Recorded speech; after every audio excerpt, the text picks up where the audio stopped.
எழுதி வைத்துக் கொள்ளுங்கள். பெண்களை நோக்கிய விமர்சனம் தூக்கி எறியப்படுவார்கள் தமிழக அரசியலில். எழுதி வைத்துக் கொள்ளுங்கள்.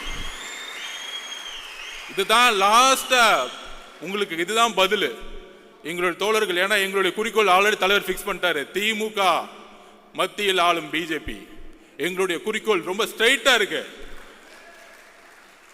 சும்மா திடீர்னு திமுக செட் பண்ணி தாவேக்கள் குழப்பம், ஜாதி பிரச்சனை.